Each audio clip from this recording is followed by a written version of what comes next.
I forgot to introduce myself earlier when I came up. I am Reverend Rudra Dundzila, your contract minister. My pronouns are he, his, and him. And we have a variety of religious celebrations that are confluencing together at this time. Our Jewish friends in faith just celebrated the High Holy Days from Rosh Hashanah until Yom Kippur. And for Christians, this is the end of the season of creation from September 1st to October 4th, St. Francis Day, which is yesterday, is the season of creation. And so we're bowing a nod to both of those holidays in today's worship service. I'd like to invite you to join me in the prayer of St. Francis from the Christian tradition because of St. Francis Day, which we will continue to celebrate next weekend anyways. Make me an instrument of your peace. Where there is hatred, let me sow love. Where there is injury, pardon. Where there is doubt, faith. Where there is despair, hope. Where there is darkness, light. Where there is sadness, joy. Grant that I may not so much seek to be consoled as to console, to be understood as to understand, to be loved as to love. For it is in giving that we receive, it is in pardoning that we are pardoned, and it is in dying that we are born to eternal life.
I have a story that comes from the Hindu and Buddhist traditions. It reminds us that compassion isn't something that we just give to people that we like, that we want to hang out with, or that are easy to love. Compassion is something that we practice every day, especially and in particularly when it's hard. Two monks were washing their feet in a river. Imagine them at the edge of a river, they're washing their feet. They've been on a long and dusty road, and one of them sees a scorpion in the river and knows that scorpions can't swim. So the monk, filled with compassion for all sentient beings, reaches in to grab the scorpion, pull it out of the water, and put it onto the dry land. And what happens? He gets stung. And then he tries it again and again. And then he asks the other monk, come bring me that stick. And together with the stick, they rescue the scorpion from drowning, put it onto dry land.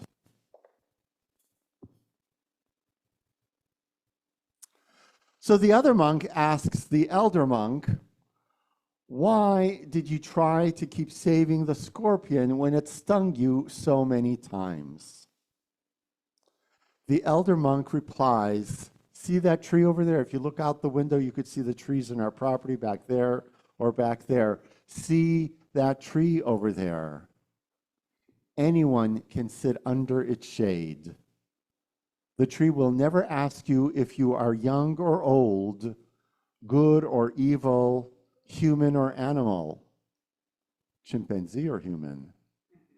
It will provide everyone and anything shade because that is its nature. Similarly, the nature of the scorpion is to sting in self-defense. So there is nothing to take offense about it. Our true human nature is to be compassionate towards all living beings, just like the tree serves all living beings without discrimination. I love how this story challenges our sensibilities. For my part, I don't think I would reach in and try to save a scorpion out of the river. Thank you to the monks who did. I want to add a modern analogy to the story that came up in Joys and Sorrows today. Just like the tree provides everyone and anything with its shade because of its nature, so too does the United States Constitution. Its provisions apply to all people and not just some, and it explicitly prohibits denying to any person the equal protection of the laws. Unfortunately, in our country today, these basic human rights and civil liberties are once again being denied to historically marginalized groups. So the parable about the monks is about compassion. Another issue that's going on in our country today is that compassion is being commodified as a preferential gift reserved for only a few deserving people and not for everybody else. Think of the national spectacle that happened at Charlie Kirk's funeral. Other victims of political violence did not receive similar national honors, like the assassinated Minnesota State Representative Melissa Hortman, her husband Mark, their dog, both of whom were killed, and another legislator, John Hoffman, and his wife Yvette, both of whom who were shot by the one same domestic terrorist gunman. The religious story about the scorpion and our Unitarian Universalist faith tells us that everyone, every single being, every single animal deserves compassion. It's in our shared Unitarian Universalist values. Every person is inherently worthy and has the right to flourish with dignity, love, and compassion. And we say the word compassion in our congregational motto that we read earlier today. It's also in our congregational covenant. The evangelical alleged Christians have books out about compassion, and one of those books is called Toxic Charity: How Churches and Charities Hurt Those They Help. So I use the phrase evangelical alleged Christians. The ex-evangelical theologian Diana Butler Bass appears to have coined that term. She uses the term to condemn evangelical support for the president and his inhumane policies against the marginalized, while at the same time ignoring the radically inclusive love and compassion of Jesus, whom they allegedly claim to profess. And the term, since she started using it, has gone mainstream. So I learned about the book Toxic Charity when I took a tour of the DeGage Ministries in Grand Rapids. It was organized by the Livingston County Homeless Continuum of Care, and there were like some 20 of us in multiple cars driving from Howell and Brighton and elsewhere in Livingston County to Grand Rapids to see this model ministry. It's a comprehensive women's shelter that offers emergency housing, short-term housing, transitional housing, and placement in permanent housing. It collaborates with other social services agencies in Grand Rapids to provide wraparound services for other things that people need, like case management, job training and placement, health and mental health care, as well as child care. Their vision, the vision of this ministry, is to be a community that overcomes obstacles, celebrates transformation, and realizes the full potential of all as children of God. The full potential of all. To me, that sounds similar to our Unitarian Universalist commitment that every person is inherently worthy and has the right to flourish with dignity, love, and compassion. Compassion is a basic human value across the world's religions, across the world's cultures. So the Gay J ministry uses the book Toxic Charity, How Churches and Charities Hurt Those They Help, as its guidebook. I read the book, I didn't like it. It uses a decidedly capitalistic free market lens to address poverty in the United States. Its basic premise is, I quote, "When we do for those in need what they have capacity to do for themselves, we disempower them," end quote. It recommends that charitable organizations stop giving aid. Instead, they should promote entrepreneurship, promote free trade, invest in infrastructure, secure reasonable loans like microloans for their clients, and encourage stable home ownership. That's sort of a summary. The book advocates that instead of giving to those in need, charities should be helping their clients gain from their own initiative, end quote. Essentially, the entire book is one long blame game that's saying the poor are poor because it's their fault. That's heavy stuff. And we had some heavy stuff today during Joys and Sorrows. So I invite you, just take a breath right now.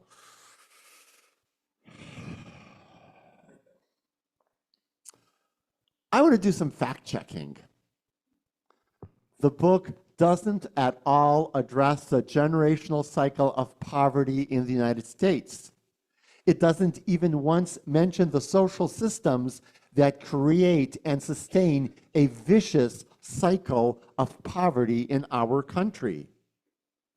It doesn't even once mention that pay rates for women are 2/3 to 3/4 of what men are paid in our country.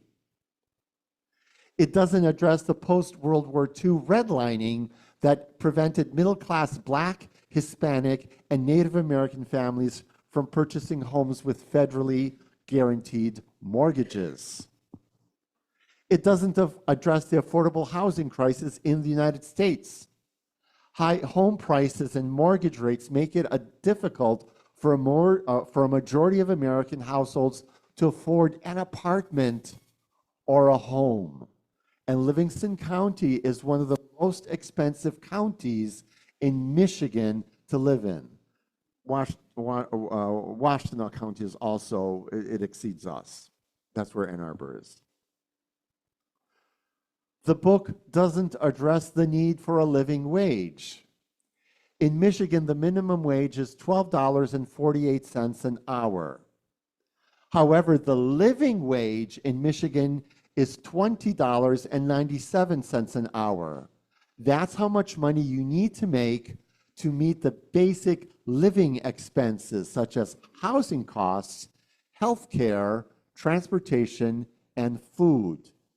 So people earning minimum wage would need to work nearly 60 hours a week at minimum wage in order to get a living wage. Does that seem fair to you? It grieves me that we live in a society where more and more people cannot find affordable housing, where food prices exceed inflation, and where we have the most expensive healthcare in the world. I've written a letter of protest about the presidential executive order that seeks to criminalize homelessness. Instead, I asked, why didn't it criminalize landlords who want overpriced and unaffordable rental rates? That's criminal. Our situation in our country evokes compassion. As Unitarian Universalists, we not only seek to help people who are in need, because people have lots of needs. All sorts of stuff happens in life, all sorts of hiccups and illnesses and whatnot, and we reach out and try to help other people. But sometimes the things that happen to people in life are not because of a particular accident or incident. It's because there is a system that is designed to put people down. So we also, as Unitarian Universalists, seek to fix broken systems that create poverty in the first place, that create hunger, that create homelessness in our country. We throw out so much food in our country on a daily basis that it could feed all the people who are wanting for food, not only in our country, but beyond our country. That's a systemic issue. So I happen to be writing the sermon or editing the sermon on Yom Kippur, the Jewish Day of Atonement. It was a few days ago. So in the High Holy Days, Jews are invited to consider the ways in which we have missed the mark and how we can do better in the coming year. So according to Jewish tradition, I'm giving you another story. According to Jewish tradition, the essence of the High Holy Days is rachamim, the Hebrew word for compassion. A midrash, rabbinic teaching, shares this image with us. On Rosh Hashanah, the Holy Blessed One ascends to sit on the throne of judgment. Once the people of Israel take their shofarot and blow them, doo-doo, doo-doo. I forgot mine at home. I'm sorry, I have one at home. Doo-doo, doo-doo. What does the Holy Blessed One do? God rises from the throne of judgment and moves over to sit on the throne of compassion. And on Yom Kippur, God is filled with compassion for the people, with overflowing compassion for the people. And God transforms the quality of justice into one of compassion. So how can we, like God from the Jewish tradition, become filled with such overflowing compassion for all people? The story itself gives us one example. Forget about justice. Focus on compassion. As Unitarian Universalists, we remind ourselves that each person is inherently worthy and has the right to flourish with dignity, love, and compassion. And some of you may be saying to yourselves, wait a second, he's already said that. I said it 4 times already. I'm doing it on purpose in this particular sermon. By claiming compassion for everyone, for every single person, for every single living being, we are being countercultural. We're going against the grain of what our society is saying today. By upholding compassion for everyone, we are making a political statement. By supporting compassion for everyone, we are denouncing the wave of domestic and international violence unleashed by our own administration on our own people, like the violence that erupted in Chicago over the weekend. Still, we boldly and loudly say, here I go again, every person is inherently worthy, and every person has the right to flourish with dignity and love and compassion. Maybe we can use that as a mantra sometimes to remind ourselves in meditation, simply repeating that phrase or just part of that phrase. That's our Unitarian Universalist stance. But we also know that compassion is a universal human virtue. From the Buddhist perspective, compassion acknowledges someone else's pain and also wishes for them to be free from their suffering. The Buddhist monk grabs a scorpion to free it from its suffering and save its life. The Jewish tradition of Yom Kippur is a religious exercise in developing compassion for ourselves. Because there's so many times where we go, what have I done? And we're angry at ourselves and we don't accept what we've done. You know, we've got issues with ourselves. We need to be compassionate for ourselves. But it's not just ourselves that we need to be compassionate for. We need to be compassionate for others, for all other people. So maybe that image of the Holy One moving from the throne of justice to the throne of compassion is something that might be inspirational for our own compassion. Moments ago, we prayed the Christian prayer attributed to St. Francis for countless Christians who say this prayer daily. That's their spiritual mantra. That's their spiritual practice of compassion. Imagine if every day you would say to yourself, where there is hatred, let me sow love. Where there is hatred, let me sow love. Or, grant that I may not so much seek to be loved as to love. I invite you to include in your daily spiritual practices some version of one of these images, the image from the Buddhists, the image from Judaism, the image from St. Francis, and just practice with it. See how it goes. Make it an experiment. Use a scientific method. What results does it have? Does it affect, does it influence your compassion? And our in-gathering hymn today. That was an odd choice for an in-gathering hymn, a meditative hymn that we'd normally have in the middle of service. But the hymn was filled with loving kindness. May I be filled with loving kindness. May you be filled with loving kindness. May we be filled with loving kindness.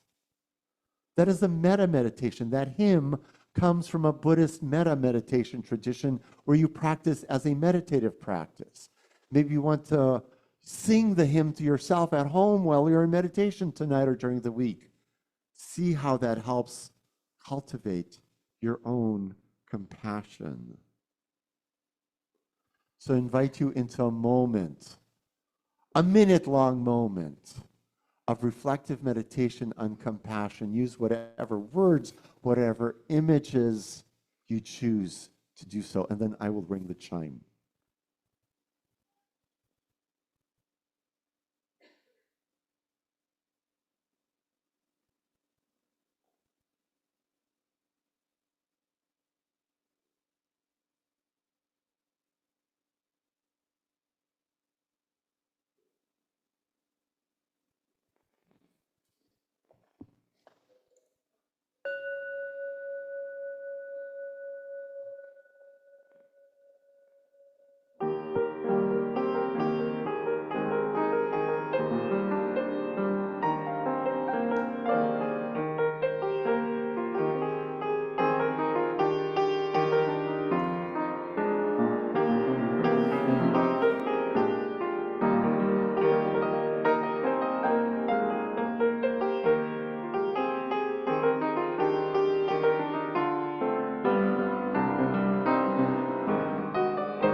Thank you, Hannah.